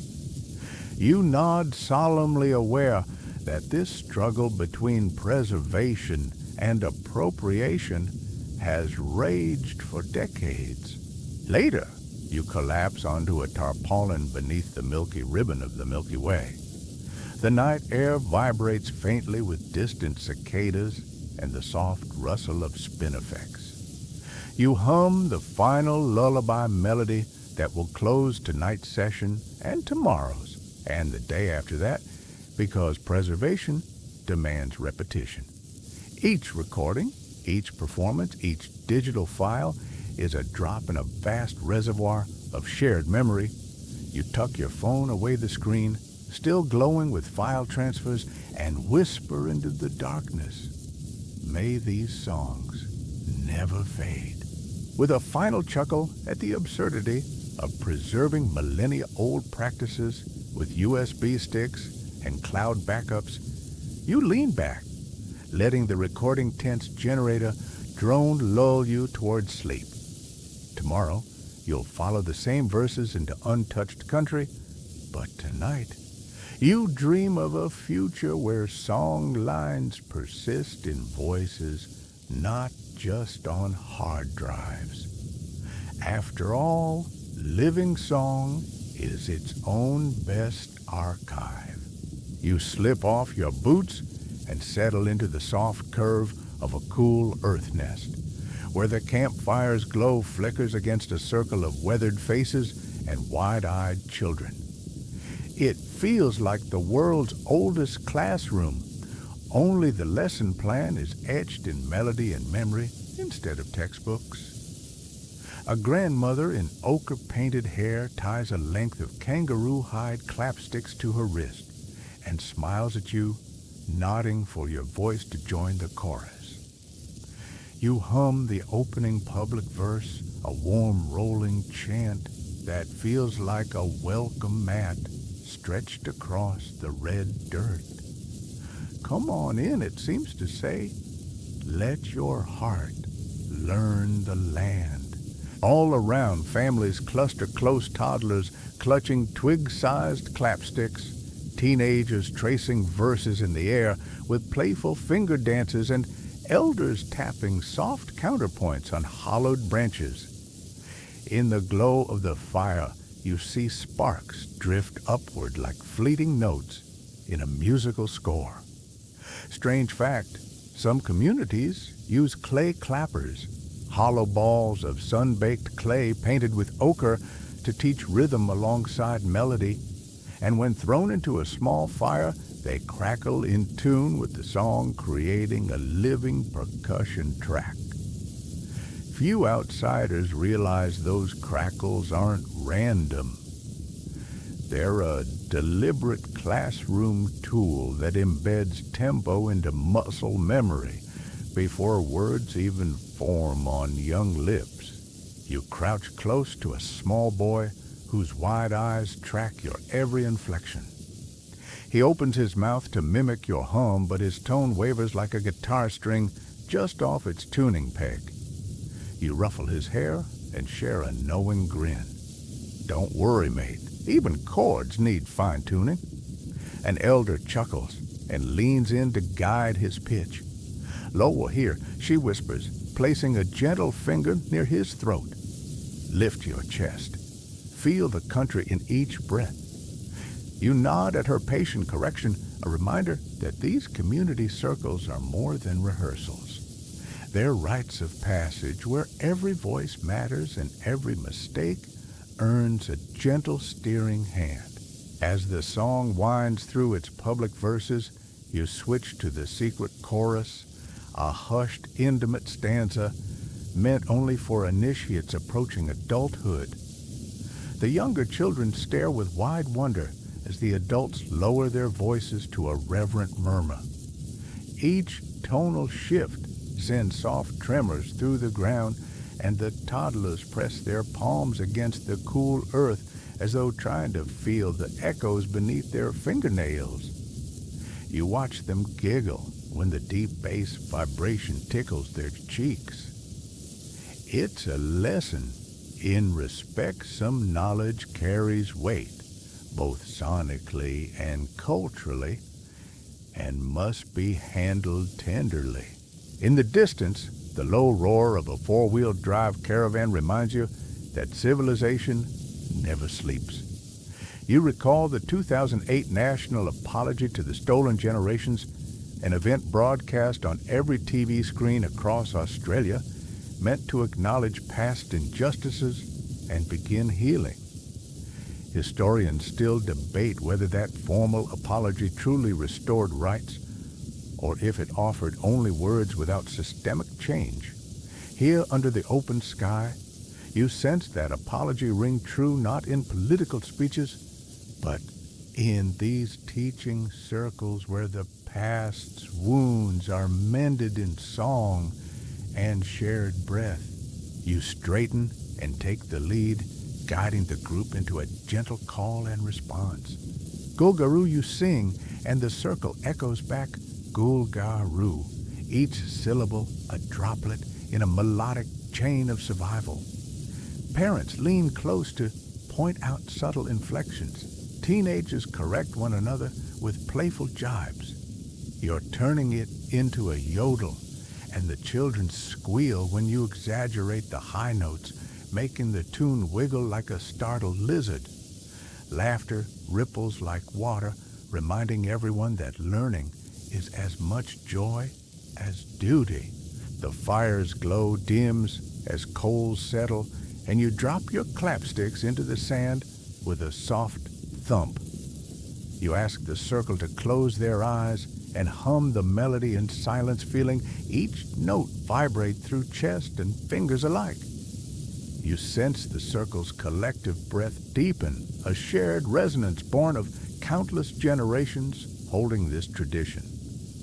Strange fact, some elders say that if an entire community hums a songline together, the combined resonance can shift underground water flow ever so slightly, renewing springs that had begun to dry. Few scientists have tried to measure it, partly because they can't replicate the exact harmonic convergence of hundreds of human voices. After the silent hum, a respected elder stands and speaks in low tones. You don't catch every word, but you understand the message. This gathering, this encircled sharing of verse, is the living heart of cultural survival. You echo her closing phrase in song, a simple blessing that transforms the melody into a vow to carry these verses onward. It's both an oath and a lullaby, wrapping each child in the comfort of continuity. As embers glow like distant stars, you rise and thank the circle, feeling the weight of responsibility settle on your shoulders. These teaching circles aren't one-off demos. They're ongoing commitments, weekly classes under open skies where language, land, and life intertwine.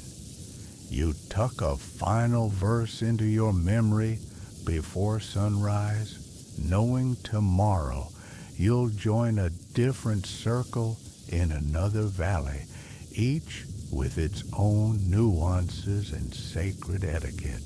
You tuck your clapsticks into your belt and step back from the firelight, the quiet thump of coals beneath the dark sky, a soft echo in your mind. You slip away from the circle and lie on the cool earth once more, each breath a slow note in the lullaby of country. In the distance, you hear a young voice humming the verses you taught, a living echo that assures you the songlines will live on in voices too young to remember a world without them. And so, under a ceiling of stars, older than any library, you close your eyes, humming the final blessing verse until its cadence drifts into dreams. Here, in the community's gentle embrace, you know that these melodies are more than maps. They're tomorrow's lifeline, passed from lip to eager ear, ensuring that no one ever walks thirsty again. You step off the dusty track and into a lodge that looks part safari camp, part boutique hotel, think glamping. If glamping had been curated by ancient custodians rather than Insta-influencers. The lodge's facade is woven from eucalyptus branches, ochre-painted timbers, and canvas walls emblazoned with songline iconography, each panel illustrating a melodic path to hidden springs. Inside, polished sandstone floors glow under soft lantern light, and the scent of bush tea drifts from steaming kettles on low wooden tables. You wipe your boots on a mat made from woven cycad fibers and slip into a pair of locally crafted moccasins, your modern footwear upgraded with traditional flair. Today, you're not solo.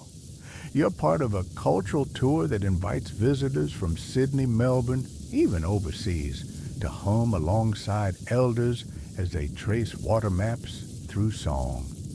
You drape the provided clapsticks painted in vibrant reds and golds around your wrist and join a small group, each person brimming with eager curiosity and the tinkle of new camera gear.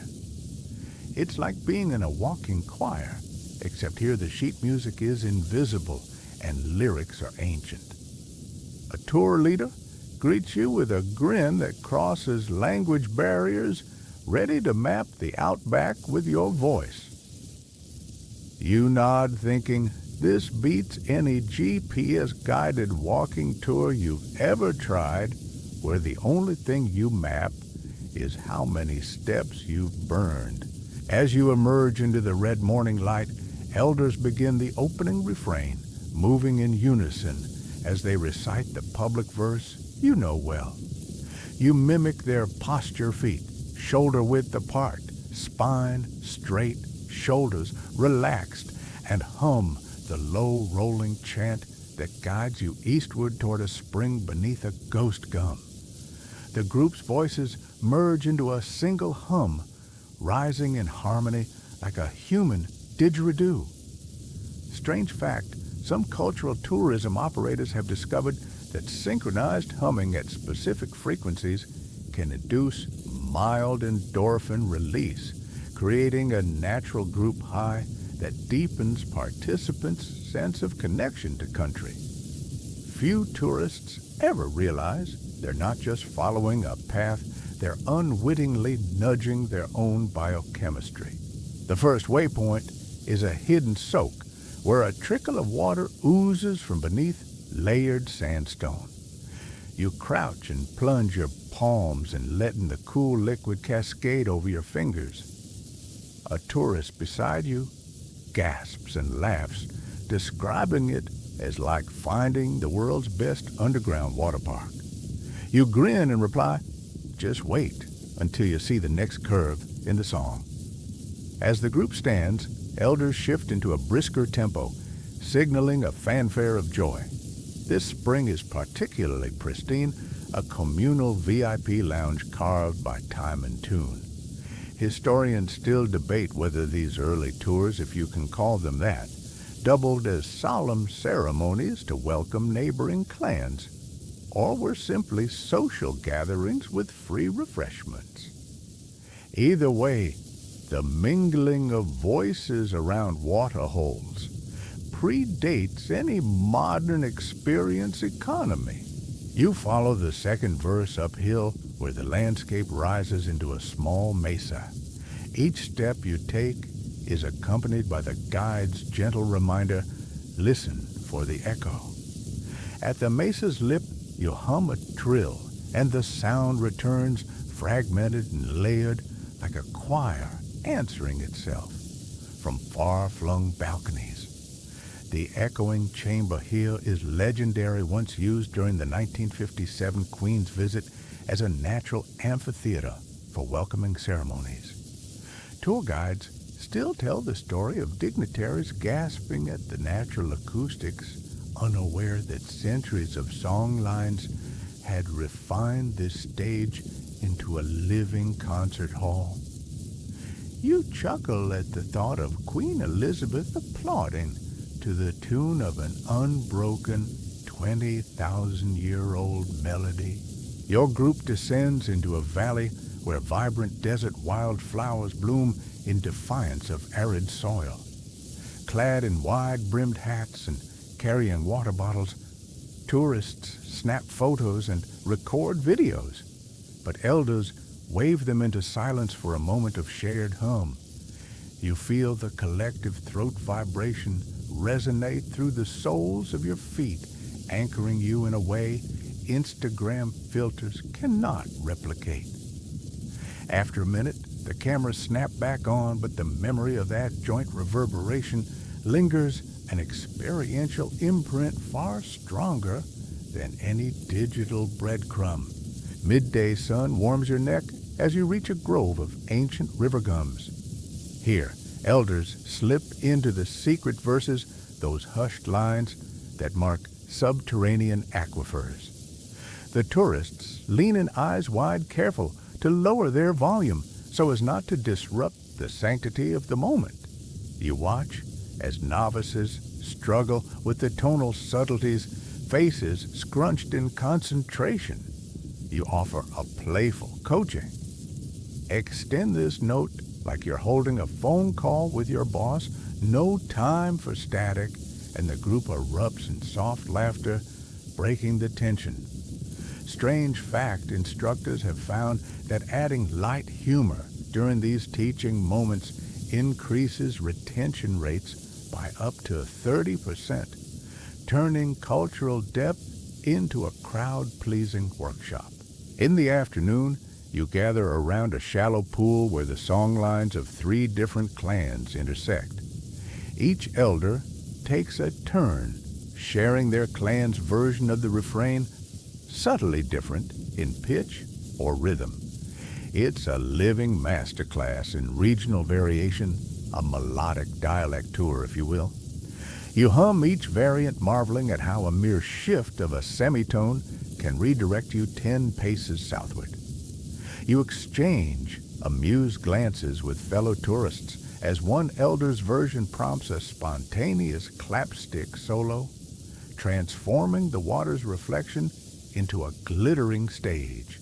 Historians still debate whether these intersections serve primarily as collaborative knowledge centers or as competitive showcases where clans vied for prestige.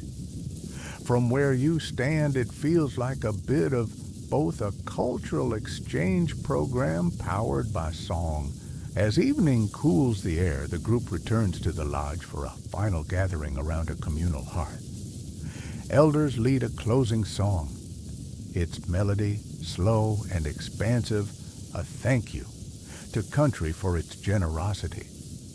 Tourists link arms humming in unison, and you feel that familiar endorphin warmth wash over you once more. Someone murmurs, "Best tour ever," and you suppress a grin, knowing this transcends any luxury cruise or desert drive. This is immersion in the truest sense, your voice the land's pulse, and the collective breath of everyone present woven into a living tapestry of memory and meaning. Later, you retire to your canvas room, the soft hum of a ceiling fan replacing the clapsticks in your wrist. As you lie on a mattress cushioned by woven mats, you hum the closing lullaby verse soothing on the throat, a perfect nightcap. Outside, the dark sky drapes over the lodge like a velvet curtain, and you drift off to sleep with the echoed resonance of hundreds of voices still humming in your ears. In the morning, you'll join another tour, another valley, another chorus, because these modern revival song tours aren't just a passing fad. They're a vibrant new chapter in a tradition that sings water into existence, connecting visitors and custodians in melody as ancient as the land itself. You wake to a hush that feels different from any dawn you've known, a stillness that carries the weight of every voice that ever sang these songs into being. As you swing your legs over the edge of your swag, the sunrise spills gold across the red earth, reminding you of the countless times you've followed melody into hidden springs. Today, you're not racing to learn a new verse or guide newcomers. You're here to witness the legacy of Waterhole maps carried by songlines, reflecting on how these ancient melodies have shaped identity, survival, and connection across the ages. You rise and hum the familiar opening refrain, letting the low cadence ripple through the crisp morning air. Each note feels like a heartbeat in the land itself, echoing the first songs your ancestors sang when this country was young. Strange fact, during the 1956 Melbourne Olympics, an event that still carries nostalgia for many organizers invited Aboriginal custodians to perform a songline chant at the closing ceremony, hoping to symbolize unity. Few viewers realized they were hearing living cartography, not merely ceremonial folklore. Historians still debate whether that inclusion was a genuine gesture of respect or a tokenistic nod buried beneath pageantry. As you walk, you touch the ochre-painted bark of a river gum glistening with dew, thinking back on every spring you found each one a note in the grand composition of survival. You pause at a cluster of reeds, the melody guiding you toward a warm soak hidden just beyond their fronded skirts. You kneel, lift water to your lips, and taste the timeless sweetness of living tradition. You hum the next stanza, one that shifts subtly to mark this spring as especially pure, a legacy verse that honors both ancestral precision and modern appreciation. The outline you followed led you through festivals, colonial encounters, secret rituals, and technological preservation. Now, you stand at the crossroads of past and present, where songlines have inspired wind farms powered by acoustic resonance studies and informed environmental restoration projects testing whether sonic stimulation can coax moisture back into depleted aquifers. You almost laugh at the modern irony scientists with clipboards and sensors learning from verses that have guided communities since time immemorial. Yet you know it's fitting these songs were born of observation, innovation, and deep listening long before any lab existed. You remember how in an earlier part you stood beneath a festival of intersecting clans, each voice weaving into a cosmic chorus. Today, descendants of those same clans gather to record new variations of public verses, ensuring that regional dialects continue to breathe and evolve. You join the circle and hum alongside them, the melody shifting as each voice adds its unique accent, like a jazz standard reimagined by fresh talent. It's a living archive, not a dusty museum display, and you feel honored to be part of its latest chorus.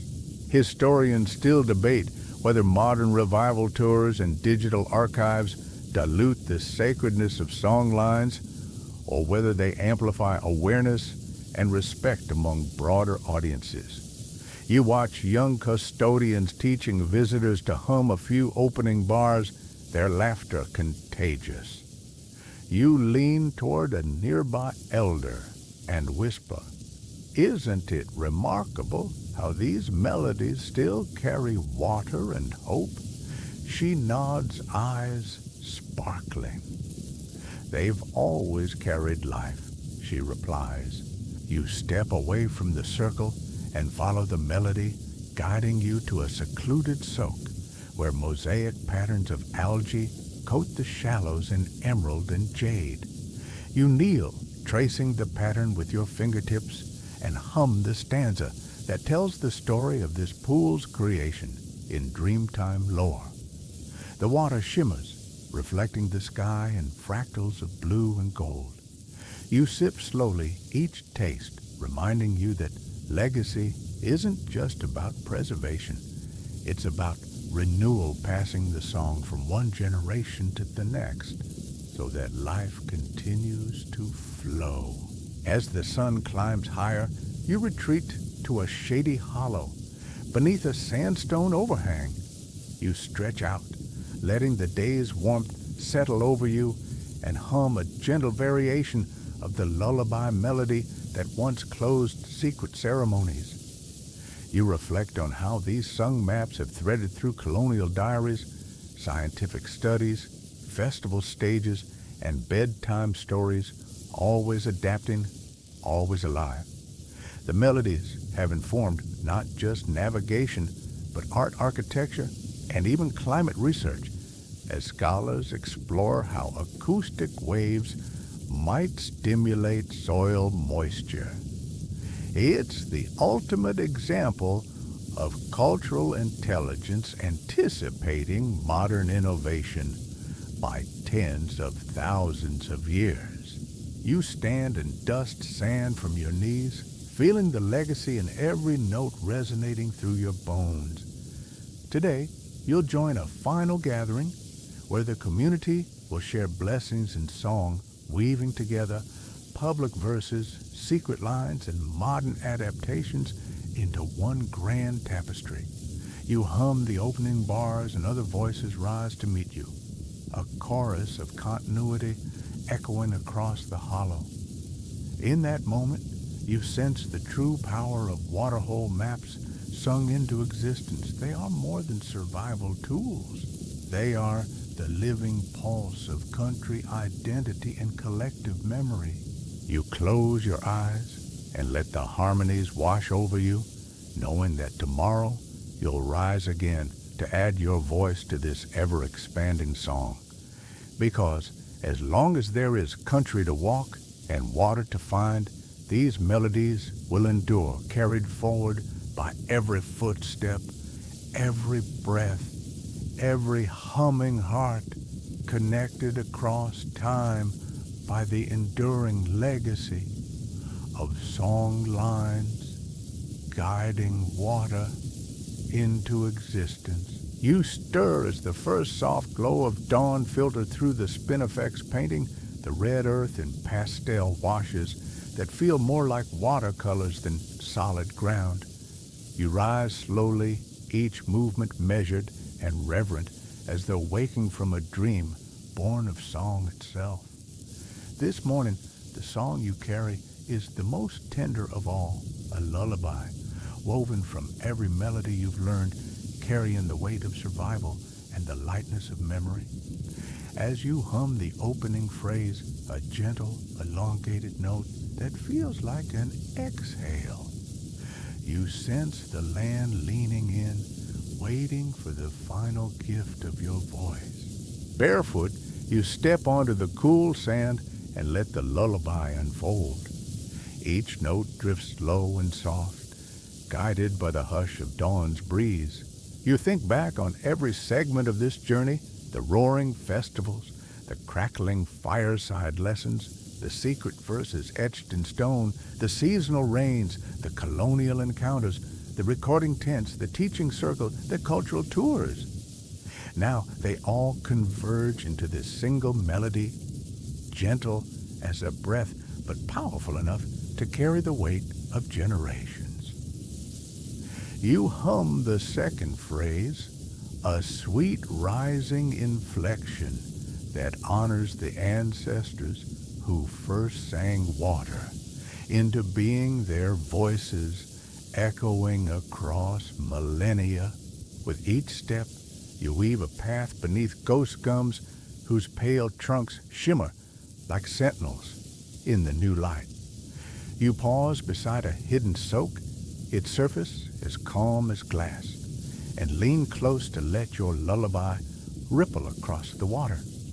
The pool reflects your silhouette head bowed in humble reverence, and the reeds quiver as though answering in hushed applause.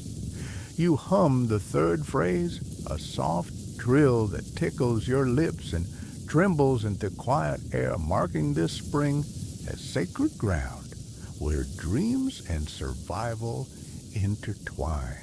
You continue tracing the familiar contours of the landscape mesas that once echoed with thunderous festivals, gullies that hid secret carvings, clay pans that stretched like unlined pages, and river gums that pulsed with hidden aquifers. Each landmark responds to your lullaby with subtle shifts in tone, a rustle of leaves, a distant bird call, a gentle vibration in the earth beneath your feet.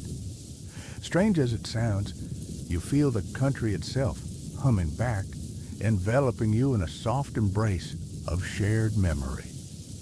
This exchange, your voice woven into the land's own breath, is the final act of communion between singer and country. You pause on a low ridge and hum the penultimate phrase, a gentle descent that feels like warmth settling into your bones.